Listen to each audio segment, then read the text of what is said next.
I sold your cat. Don't worry about it. My girlfriend texted me while I was 1,000 miles away. I stayed silent. Then let the law speak for me. My name's Evan. I'm 34. I live in Seattle, work in IT consulting, nothing flashy, but it pays the bills and gives me the one thing I care about most, freedom. Well, that and Machi, my 4-year-old cat. I adopted her during lockdown. She wasn't just a pet. She was the one constant thing that didn't leave when the world fell apart. She'd curl up next to my laptop while I worked, follow me into every room, sleep on my chest when I got sick. So yeah, she was family. Not in the weird, obsessive way, just the kind that's honest. My girlfriend, Sophie, never quite understood that. We'd been together for almost a year. She was funny, smart, the kind of person who could talk her way out of anything. But she had this habit. She needed control. She'd reorganize my kitchen, move my things around, because it looks better this way, and comment on how much attention I gave the cat.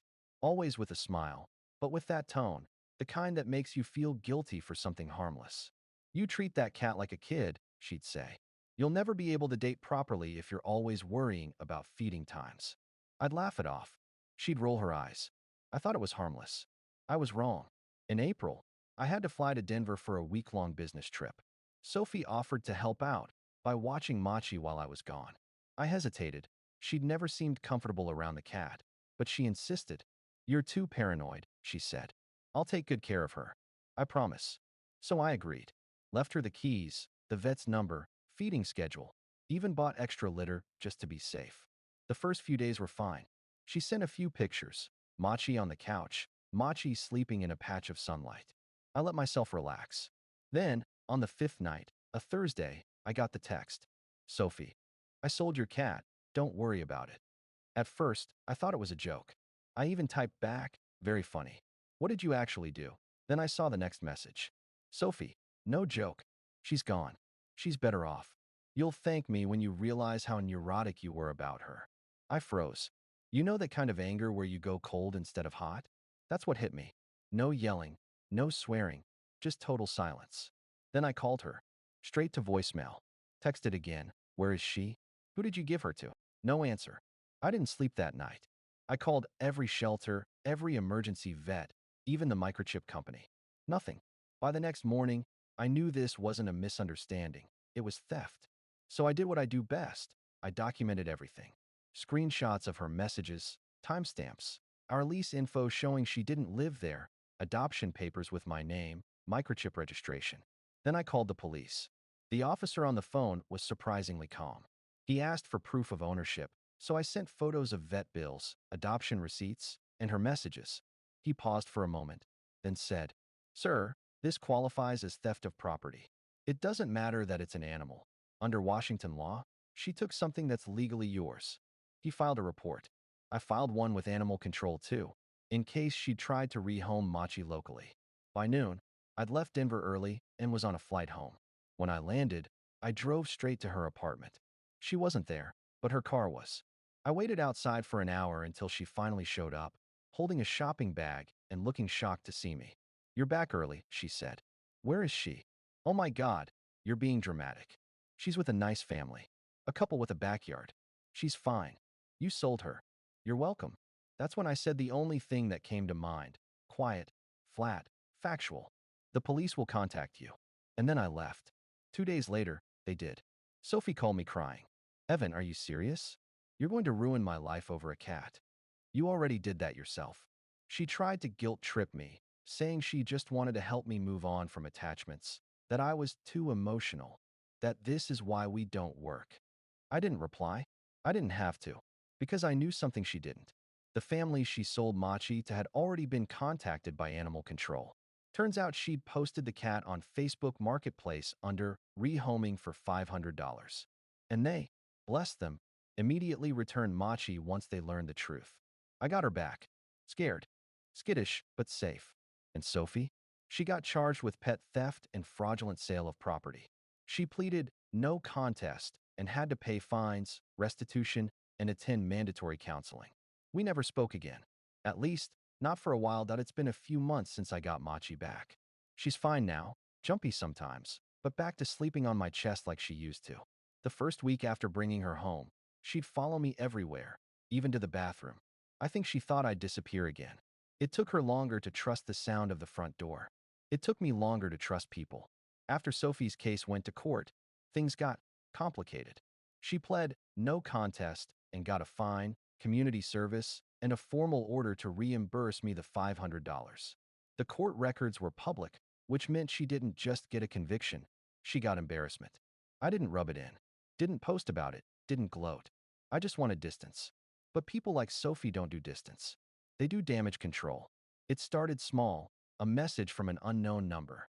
You really didn't have to go that far. I blocked it. Then another. You destroyed my reputation over a cat. Blocked again. Then one day, a new account followed me on Instagram. Same city, no posts. Username, TruthHurts91. I didn't even need to click to know who it was. That's when I started documenting again. Every message, every call, every accidental, like from a new profile. I kept a folder called Sophie Evidence, timestamps, screenshots, phone logs. It's not paranoia if you already learned the hard way what people will do when they think you'll stay quiet. The real turning point came 2 months later. I came home one evening to find a note taped to my door. No envelope, just plain printer paper. You can pretend you're over it, but everyone knows what you did to me. Enjoy your cat. She's the only one who'll stay. That line, she's the only one who'll stay, wasn't threatening by law, but it was close enough. So I called the police again. The officer who came, Officer Nguyen, remembered me from the first report. He was calm, methodical, looked at the note, took photos, and said, "You did the right thing calling us. She's escalating." He advised me to file for a temporary restraining order, TRO. I had everything I needed: her conviction, her messages, the note. By the next week, it was approved. She was legally required to stay at least 500 feet away from me and my property, including Machi. She didn't take it well. A few days after she was served the paperwork, she posted a vague story. Some people love their pets more than people. That's called emotional immaturity. I didn't react, didn't respond, didn't feed it. But her friends did. A few of them, people who'd unfollowed me after the arrest, started messaging me, saying she was spiraling. Apparently, she'd lost her job at the marketing firm after they found out about the charge. The irony? She'd been running a side blog about emotional wellness and letting go. Now she couldn't let go of me. Then, in a twist even I didn't expect, she got 3 cats. Mutual friends told me she rescued them from Craigslist. She'd post selfies with them, long captions about forgiveness and healing. But in the photos, you could always see the edge of something unsettling, like the cats weren't comfort, they were replacements. A friend sent me a screenshot once. Caption read, "Love can't be owned or controlled. It just needs to be freed." And below it, a picture of a locked bedroom door, slightly ajar, with 3 cats peeking out. I stayed silent.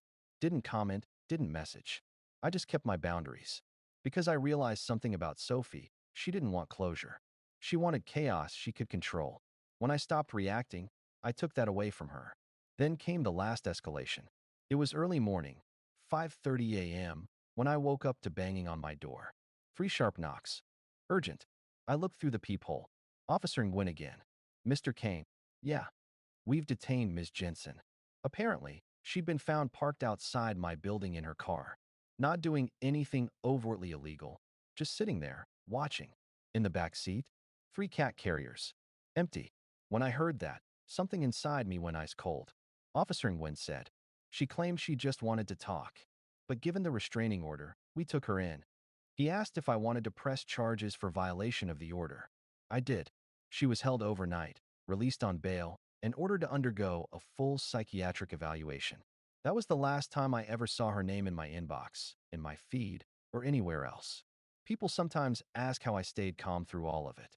The truth is, when someone shows you they're capable of crossing one boundary, you have to assume they'll cross others. Calm isn't kindness. It's self-defense. I didn't need revenge. I needed records. And the system worked because I used it the way it's supposed to be used. Quietly, thoroughly, with evidence. Now, 6 months later, Machi's asleep on my lap while I write this. The apartment's peaceful again. I've got new locks, new blinds, a new sense of awareness. Not fear, just vigilance. And Sophie? Last I heard, she's living with her parents again, still has the 3 cats, but barely leaves her room. According to one of her old friends, she's terrified of being watched. Apparently, she thinks someone's always outside her window. Ironic, isn't it? Because that's what happens when you build your life around control. Eventually, the world starts watching you. Update 1. It's been about 6 months since Sophie was detained for violating the restraining order. After that, everything went quiet, and I mean really quiet. No new messages, no random accounts following me, no sightings near my building. The silence was strange at first. I'd been living with low-level tension for almost a year, so when it stopped, my body didn't quite know what to do with it. For the first time in months, I could sit in my apartment without checking the locks twice. Machi finally stopped jumping at every sound. I guess we both learned to breathe again. About 2 months ago, I got a call from Officer Nguyen. He said Sophie had moved to a small unit across town, closer to her parents. Apparently, the court had ordered her to attend therapy as part of her probation. He said something that surprised me. She's doing better. You don't need to worry anymore. It caught me off guard. I wasn't expecting relief to come with that kind of news, but it did. Because honestly, I didn't want her to spiral. I just wanted her to stop. Then, a few weeks ago, I got an email from an unfamiliar address. Subject line: apology, no response needed. It was from Sophie. And for once, it wasn't manipulative, defensive, or angry. Here's part of what she wrote. I don't expect you to forgive me. I know what I did was wrong. Not just the cat, but everything after. I lost control, and then I panicked because I couldn't face the fact that I was the one who caused it all. I'm in therapy now. I've been learning about boundaries and ownership, not just in relationships, but in life. I never realized how much I blurred the two. I'm sorry for hurting you. I'm glad Machi is safe. Please don't reply. I just needed to take responsibility out loud. I read it twice. Then I closed my laptop, took a deep breath, and sat in the quiet. I didn't feel angry anymore. Just tired, but in a clean, healthy way. And I respected the last line. Please don't reply. So I didn't. Last week, I ran into a mutual acquaintance who mentioned that Sophie had started volunteering at an animal shelter. Apparently, part of her therapy included rebuilding trust and accountability. The irony wasn't lost on me. But honestly, I was glad to hear it. It doesn't erase what she did, but it means she's finally being guided by professionals, not impulse. As for me, life's simple again. I still work in IT, still live in the same apartment, still have Machi. She's healthier, a little heavier, which I'll take as progress, and no longer hides under the bed when the doorbell rings. I adopted a second cat a few months ago, a shy gray rescue named Pixel. Machi took a week to warm up to her, but now they nap together like old friends. Two cats, two quiet lives, zero chaos. Sometimes people online tell me, you handled it too calmly. I would have lost it. But that's the point. Calm isn't weakness, it's control reclaimed. And boundaries aren't revenge, they're maintenance. Sophie didn't need punishment. She needed to face real consequences. And I didn't need to destroy her. I just needed to stop letting her destroy my peace. When I first filed that police report, I thought it would be the worst chapter of my life. Turns out, it was just the beginning of me learning what self-respect looks like in action. It looks like documentation. It looks like silence. It looks like coming home to two cats, a locked door, and peace you don't have to defend. Final update.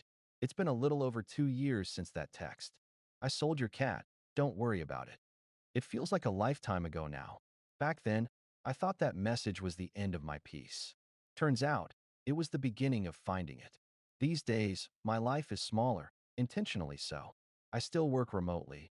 I see a few close friends, and I spend most of my evenings reading or watching the cats chase light reflections across the wall.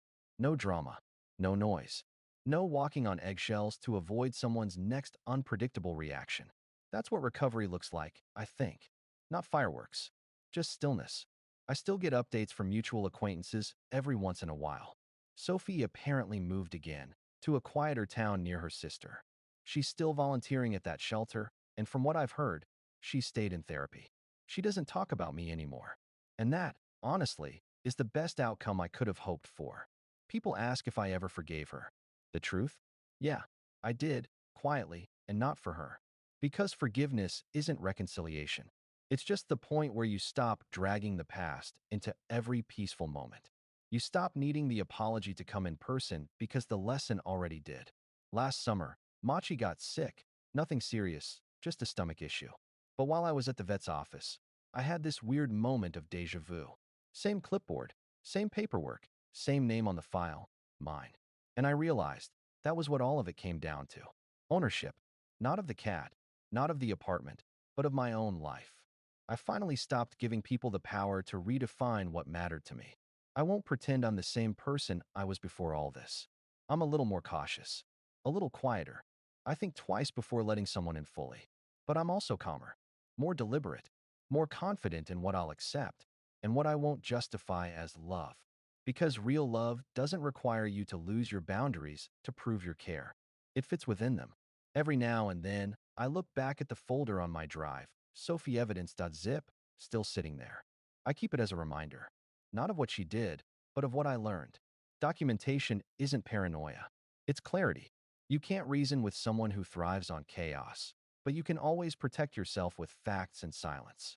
Machi and Pixel are both asleep right now, curled up in the patch of sunlight by the window. The kind of quiet you don't notice until you remember what it's like to live without it. And if you'd told me 2 years ago that my life would end up like this, simple, uneventful, steady, I would have laughed. But now, it's everything I ever wanted. If you're reading this because you're where I was back then, here's what I'll tell you. Don't waste energy trying to fix someone who's breaking your peace. Let the law handle the crime. Let professionals handle the healing. And let time handle the distance. You don't have to get even. You just have to get free.